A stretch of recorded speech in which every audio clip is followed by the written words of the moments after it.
आइए देखते हैं क्वेश्चन नंबर 5 क्या कह रहा है। क्वेश्चन नंबर 5 कि check whether 6 to the power n can end with the digit 0 for any natural number. क्या कह रहा है आपको कि 6 टू द पावर n है, हम n का वैल्यू ऐसा क्या रखें कि जब आप मल्टीपल करो उससे तो क्या आ जाए, उसके वो जो नंबर आए वो क्या करे, इंड करे 0 से। आप इसको इस तरीके से समझिए, कह रहा है कि 6 टू दी पावर n आपने लिखा हुआ है। चलिए आप n का वैल्यू क्या रखोगे कि जिससे जो अब पावर है तो आप मल्टीपल करके कुछ वैल्यू आएगा। आप मान लो कि इसका वैल्यू 2 रखते हो, चलो चेक करके देखते हैं।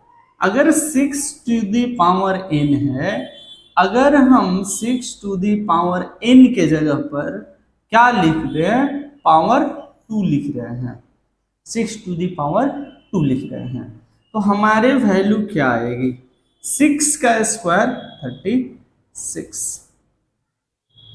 अब इसके यूनिट प्लेस पर क्या आ रहा है भाई, सर यूनिट प्लेस पर 6 आ रहा है, जो कि 6 नहीं लाना है।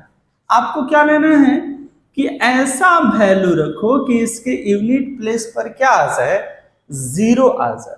ठीक है, अब ये 0 तभी संभव है जब फैक्टर में 2 और 5 जरूर हो। आप याद रखिए, किसी भी नंबर को अगर ऐसा कहा जा रहा है, कोई भी नंबर कोई भी इंटीजर लेकर के कहा जाता है कि हम किसी का कुछ पावर ले रहे हैं, जैसे यहाँ 6 टू दी पावर n लिखा हुआ है, इस n के जगह पर ऐसी वैल्यू क्या रखी जाए कि आने वाला जो वैल्यू हो उसके यूनिट प्लेस पर या इंड करे वो 0 से। तो इसके लिए आपको कहना होगा क्या, तो आइए देखते हैं। जैसा कि यहां लिखा हुआ है, a number that is 6 to the power n, n की वैल्यू क्या रखें कि क्या करें, इंड्स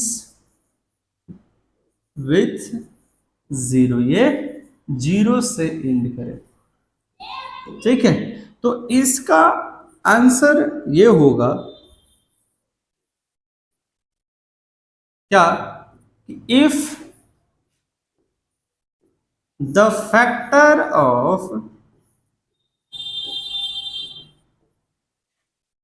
ऑफ एनी नंबर, ठीक है, किसी भी नंबर का अगर आप फैक्टर निकालते हो, ठीक, must be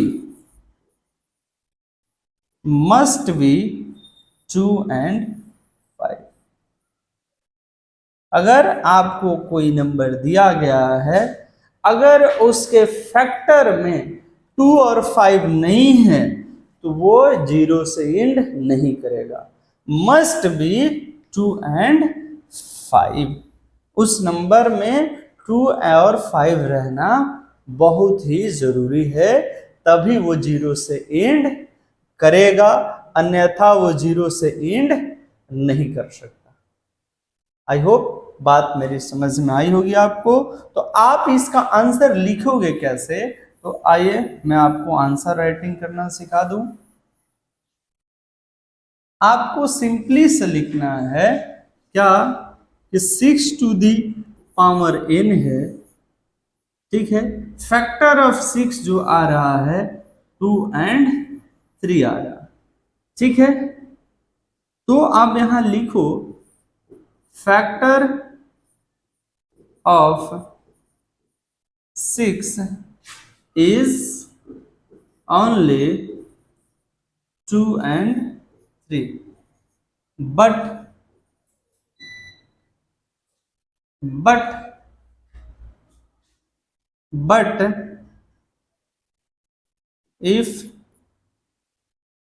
if any number ends with 0,